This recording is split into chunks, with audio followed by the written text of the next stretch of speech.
Alors, un petit souvenir charmant, à mon avis. Je me trouvais là, près de la place de la Palue, et puis j'avais une Renault 6. Une voiture dont j'étais pas tout à fait satisfait, parce qu'elle allait très mal en montagne, elle patinait en hiver, enfin des problèmes. Et cette voiture, j'ai quand même roulé avec et je voulais la liquider. Elle ne passait plus l'expertise du service des automobiles. Et alors, comme je suis passablement bricoleur, j'avais des tas de choses.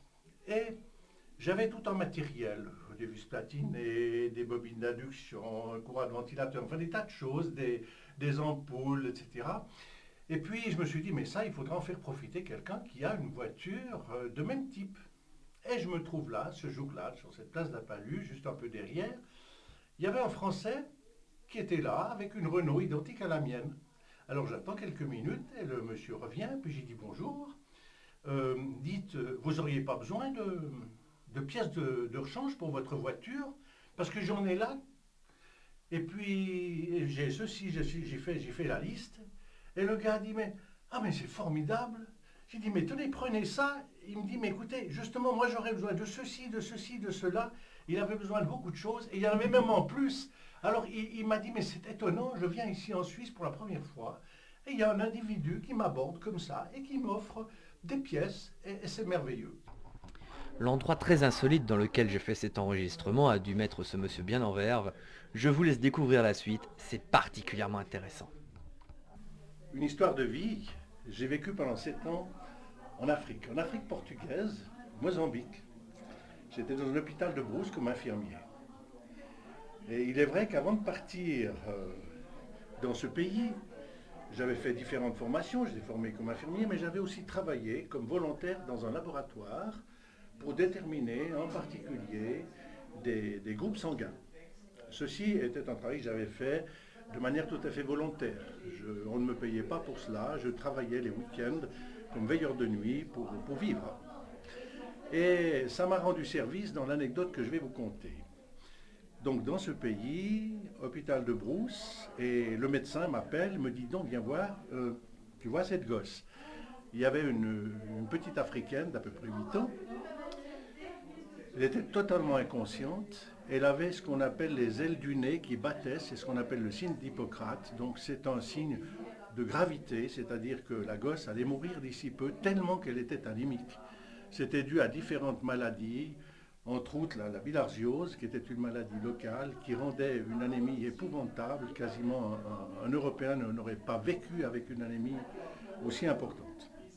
Il me dit, voilà, je te la donne, il faudrait faire une transfusion, je ne sais pas quoi, donner du sang à cette gosse, on ne l'a jamais fait ici, on n'a rien pour le faire, mais je te la donne. Et moi-même, bien sûr, j'ai tout de suite dit, oui, d'accord, je vais me lancer là-dedans. Une chose qui me poussait aussi à le faire, c'est que nous avons perdu 2 enfants quand nous sommes arrivés en Afrique, quelques mois avant. Et alors j'aurais remué ciel et terre pour sauver cet enfant. Et alors je suis rentré à la maison, j'ai pris une bouteille d'1 litre de vin que j'ai bien nettoyé. J'ai mis dedans du citrate de soude, qui est un produit qui empêche le sang de coaguler. Et puis ensuite il fallait trouver qui était la mère, la vraie mère, parce que le terme de mère c'est aussi valable pour les tantes, pour toute la famille. Et il fallait trouver la vraie mère qui lui avait donné le jour. Et alors, il y avait des palabres, il y avait des discussions jusqu'à qu'on ait trouvé cette mère. Et j'ai pris du sang à cette mère, j'en ai pris 1 millilitre. J'avais aucune idée de la quantité du sang qu'il fallait donner à cette gosse. J'ai essayé de demander au médecin qui m'a dit, j'en ai aucune idée. On s'est dit, ben tant pis, voilà. Et alors, une des autres difficultés, c'est que c'était en pleine journée.